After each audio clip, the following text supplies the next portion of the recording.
ఈరోజు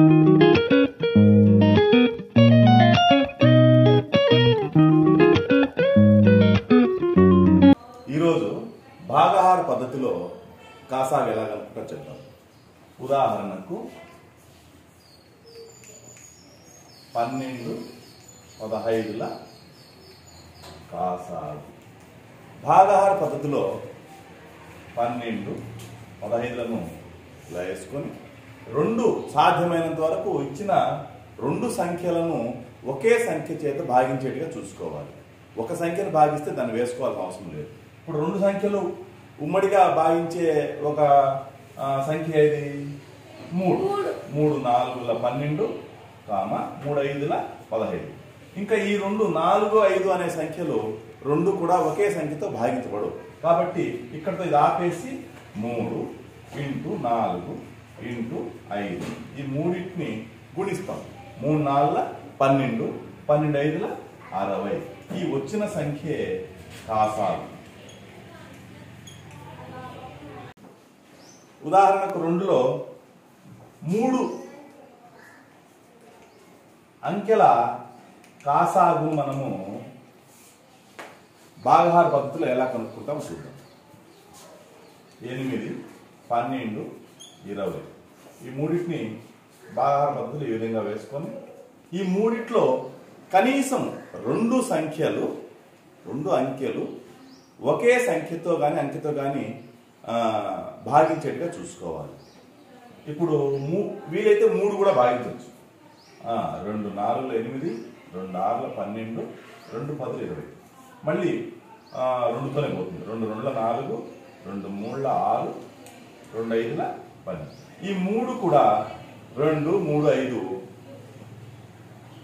ఆ 3 సంఖ్యల్లో ఒక సంఖ్య విడివిడిగా భాగించబడుతుంది. కానీ కనీసం రెండు సంఖ్యలు విడివిడిగా భాగించబడవు. రెండు అంకెలు విడివిడిగా భాగించబడవు. కాబట్టి మనం ఇక్కడ ఆపేసి వీటన్నిటిని గుణిస్తాం. వచ్చిన వాటిని 2 × 2 × 2 × 3 × 5.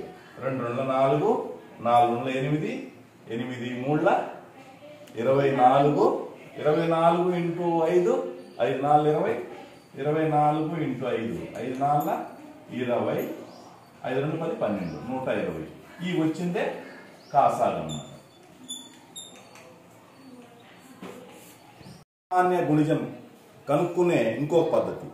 భాగాహార పద్ధతి కనుక్కున్నాం, ఉమ్మడి గుణిజాల నుంచి కనుక్కున్నాం. ఉమ్మడి గుణిజాలలో చిన్న సంఖ్యను కాసాగా తీసుకుని కనుక్కున్నాం. ఇప్పుడు ఇచ్చిన రెండు సంఖ్యల కాసాగు కనుక్కునేటప్పుడు మనం చిన్న విషయం గమనించాలి. ఇచ్చిన రెండు సంఖ్యలలో చిన్న సంఖ్య పెద్ద సంఖ్యను భాగించగలిగితే అప్పుడు ఆ రెండు సంఖ్యల్లో పెద్ద సంఖ్యను కాసాగా గుర్తిస్తాం. ఉదాహరణకు 15 30. 30ని 15 నిశ్శేషంగా భాగిస్తుంది. అప్పుడు కాసాగా ఏమవుతుంది? ఇచ్చిన సంఖ్యలో పెద్ద సంఖ్య కాసాగా అవుతుంది అన్నమాట. అలాగే ఇక్కడ ఉదాహరణ 2లో 4 16. 4 అనే చిన్న సంఖ్య 16 నిశ్శేషంగా భాగిస్తుంది. 4 4ల 16. అప్పుడు కాసాగా ఏమవుతుంది? 16. ఇచ్చిన సంఖ్యల్లో పెద్ద సంఖ్య కాసాగా అవుతుంది. ఉదాహరణ 3లో 5 3ల 15. ఈ 5 అనేది చిన్న సంఖ్య పెద్ద సంఖ్యను నిశ్శేషంగా భాగించబడుతుంది. అప్పుడు కాసాగు 15. 6 18. 6 18 నిశ్శేషంగా భాగిస్తుంది. అంటే 6 3ల 18. 18 వచ్చేసేసి కాసాగు. అంటే ఏమైంది? ఇక్కడ ఇచ్చిన రెండు సంఖ్యలు పెద్ద సంఖ్యకు చిన్న సంఖ్య ఒక గుణిజం అయితే గన లేదా కారణాంకం అయితే గన ఈ విధంగా ఈ పెద్ద సంఖ్యను మనము కాసాగా తీసుకుంటాం.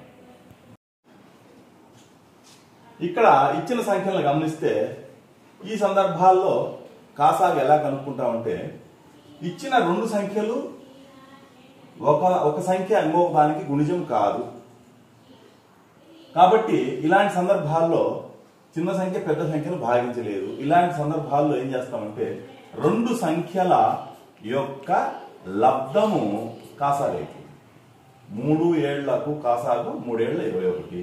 ఇలా చూడు 5 9. ఈ రెండింటిని కూడా ఏ సంఖ్య నిశ్శేషంగా భాగించదు. తర్వాత చిన్న సంఖ్య పెద్ద సంఖ్యను గుణిజం కాదు, కారణాంకం కాదు. ఇలాంటి సందర్భాల్లో ఈ రెండింటి యొక్క లబ్ధము, ఈ రెండింటి గుణించగా వచ్చే లబ్ధము 5 9ల 45. ఇలా వచ్చిందే కాసాగైతుంది. ఇక్కడ చూడండి 2, 5, 2కు 5కు గుణిస్తే వచ్చేదే కాసాగైతుంది అన్నమాట.